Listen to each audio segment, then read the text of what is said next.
Erokamano jawinjo, wadhi e chak tich ma wach maduong' wadhi nono wacho ni wach Nyasaye mariwo ji duto.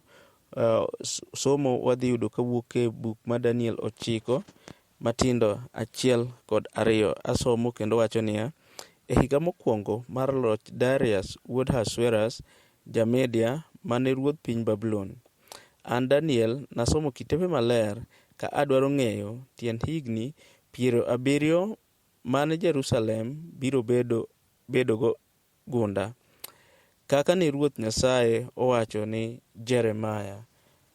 Kamano jawinjo, kiwinjo gima wasomo kanyo, mang'iso ni temo ng'isowa ni Daniel wachni ne chando kendo notemo somo mondo ofweny nang'o matimore. Ka warango lemoni matut, wayudo ni owuok kuom nono matut fweny mag Nyasaye mane omiyo Musa kod jonabi mamoko, kaka Jeremaya mowachono. Kisomo Jeremaya 25, 11 kod 12 kendo 29 kod 10, ibiro winjo weche manowacho kuom wach mane Nyasaye owacho ne joge kuom Jerusalem.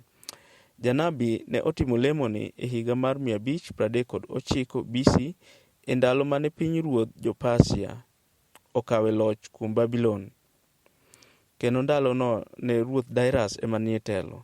Ka warango mos, wayudo ni higni 70 koro ne chiegni rumo, nikech Nebukadneza ne osekawo Jerusalem moketho nyaka hekalu mare. Kaluwore kod nonro matut mag buge fweny Jeremaya, joge Nyasaye koro ne chiegni dok thurgi, nikech nogeno kuom Nyasaye kod singruok mare mane biro chopo e gikone, kendo Jo-Yahudi waneno ni ne biro dok pacho ka Daniel ne lemo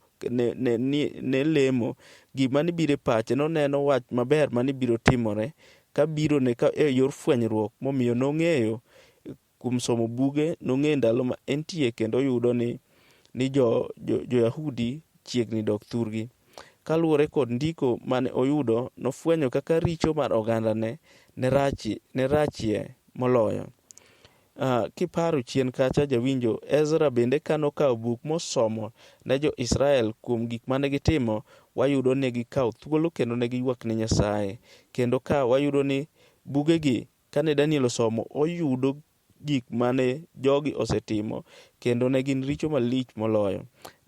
Ne giseketho singruok, tudruok margi kod Nyasaye, kendo gino mane giparo ni ok nyal timore ne osetimore, kendo gibedo wasubni e piny mawendo. Ing'eni seche moko kiparo ni gimoro ok nyal timoreni, kotimoreni to en gima kawo ji gi buok. Jawinjo, wechego kisomo e buk mar Tim Jo-Lawi 26 chakre 45, ibiro winjo weche manotimore kanyo.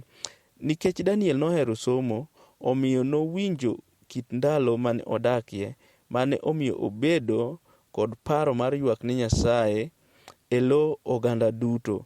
Ing'eni jawinjo, en kata ndalo mwadakeni, kor mwasomo fwenyonwa kuma wahae, kama wantie gi kuma wadhiye. Omiyo en gima ber kwasomo weche mag kor.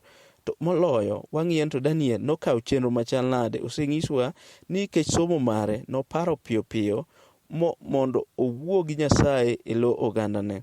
Kendo wayudo ni e kinde ma walemo, e kinde ma wachomo ndalo gikone, jawinjo, owinjore wanon kendo wadagi kaka wach Nyasaye chiko. Ing'eni kidak adaka ni dak, inyalo yudo ka nitie pogruok maduong' ahinya e ngimani.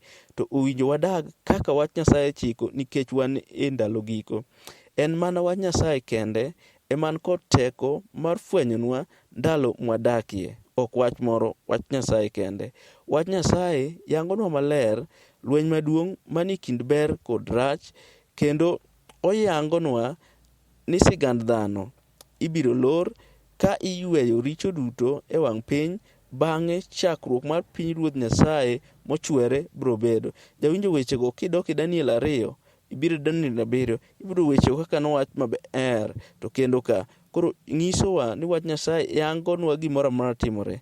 Ka wanono ndiko, wabedo kod ng'eyo kuma piny ogike, kendo wabedo kod geno e piny ma onge genoni. Ing'eni king'iyo piny gik matimore sani, kata kiwinjo weche mawuok kaka tuo makoro muoch e piny mar coronavirus, obwogo piny, kendo koro piny onge geno nikech jogo duto man gi rieko kod lony nitie, koro ok nyal yudo rieko mar yudo yath manyalo konyo.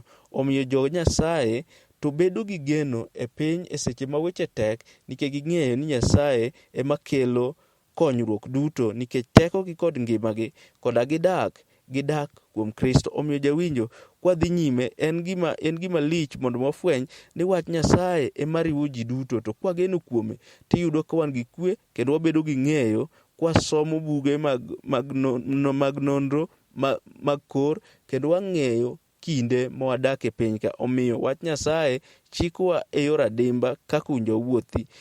Nitie wach moro maniwacho chon ni wach Nyasaye en mariwo ji duto. En adieri ni inyalo yudo ni ji chokore, to king'iyo gimomiyo gichokore tipoyudo ni e chokruogino nitie wach Nyasaye. Nitie gik mang'eny machoko ji, to maber moloyo mowinjo chokwa en wach Nyasaye. Erokamano.